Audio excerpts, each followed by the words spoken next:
Nos módulos anteriores, você aprendeu a planejar uma pesquisa eleitoral e a montar um questionário que não distorce o resultado.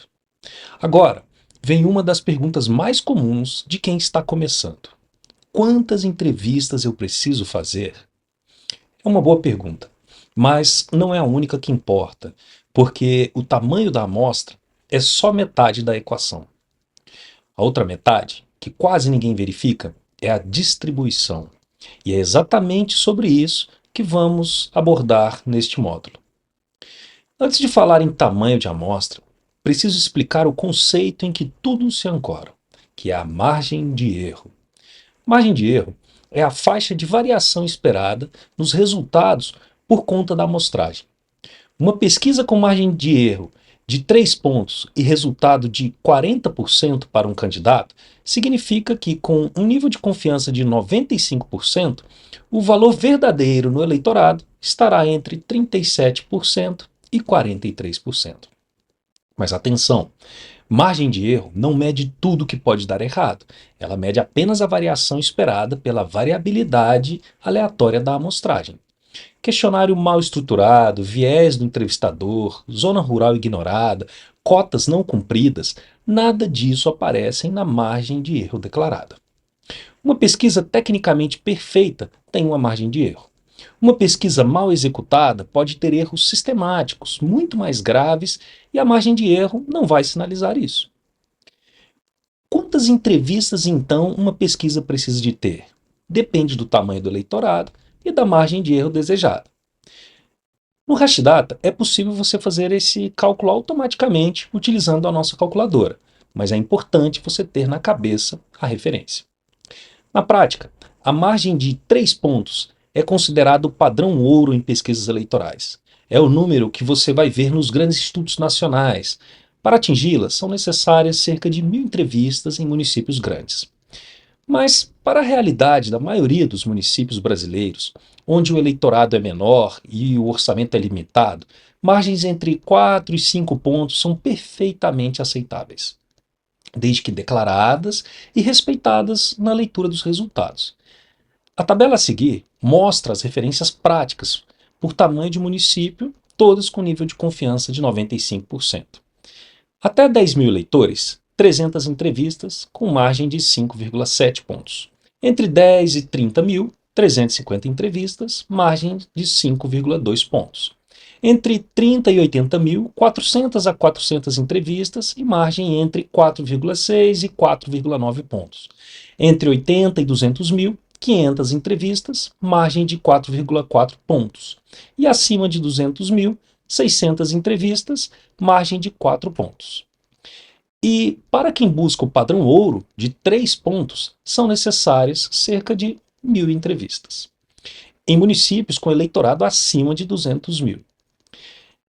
Por que não aumentar sempre a amostra? É uma pergunta comum.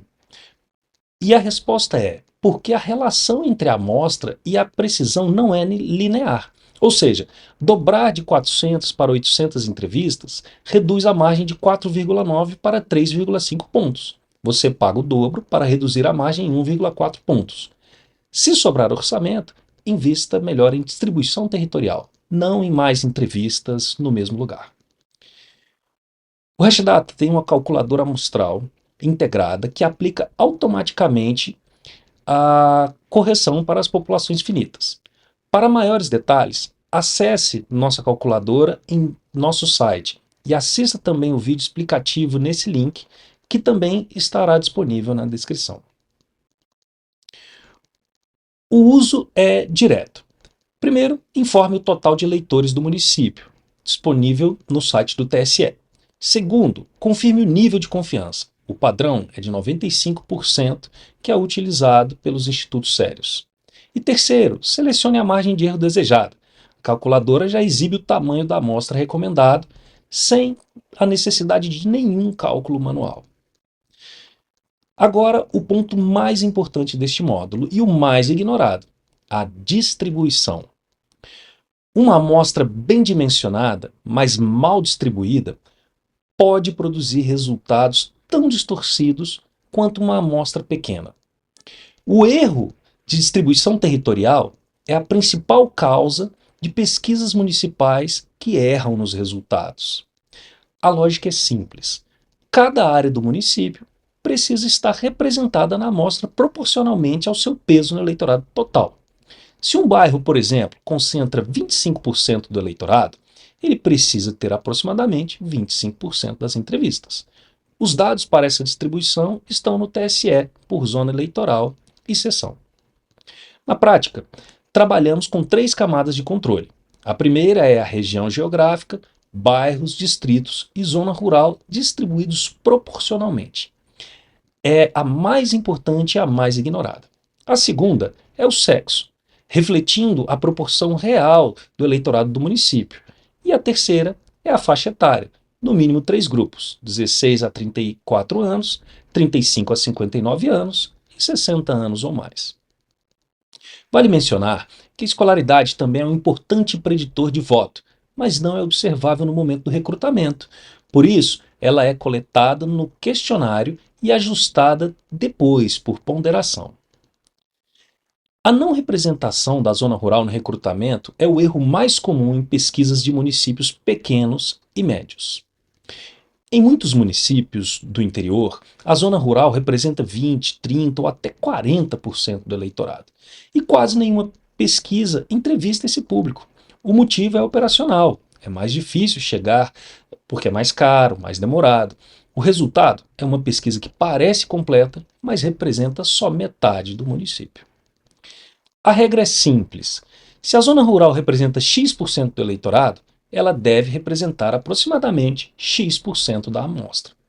Pesquisa sem entrevistar na zona rural não é metodologicamente menor, é metodologicamente errada.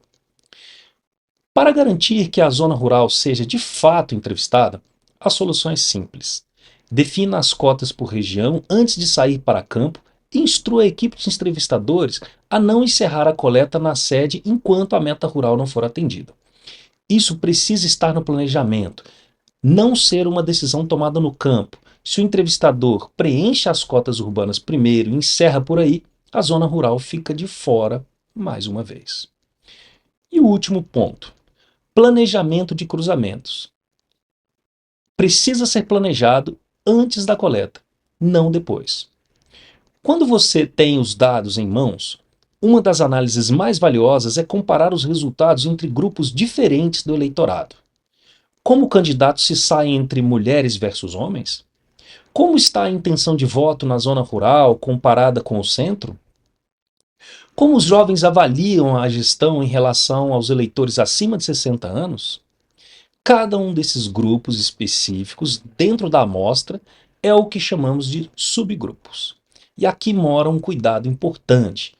Quando você divide a amostra em partes menores, a margem de erro de cada parte aumenta. Uma pesquisa com margem de erro de 3 pontos, por exemplo, representa o eleitorado como um todo. Mas se você pega só as mulheres acima de 60 anos da zona rural, pode estar falando de 30 casos. E 30 casos não sustentam nenhuma conclusão confiável. A referência prática: acima de 100 casos, cruzamentos com boa confiabilidade. Entre 80 e 100 casos, cruzamentos com cautela. Abaixo de 80, frágil, não representa como resultado definitivo. Se você vai cruzar intenção de voto por 5 regiões, planeje uma amostra que garanta pelo menos 80 a 100 casos por região. Se os cruzamentos são estrategicamente importantes, aumente a amostra total antes de ir ao campo. Para recapitular, margem de erro mede apenas a variabilidade amostral aleatória, não todos os erros possíveis. Use a calculadora do Hashdata disponível em nosso site para calcular a amostra correta. Distribuição territorial é tão importante quanto o tamanho da amostra. Zona rural subrepresentada é o erro mais comum e o mais fácil de evitar. E planeje os cruzamentos antes da coleta, garantindo subgrupos com pelo menos 80 a 100 casos. No próximo e último módulo, vamos falar sobre como ler os resultados, interpretar os dados com responsabilidade e transformar números em inteligência estratégica para a campanha. Vejo você na próxima aula.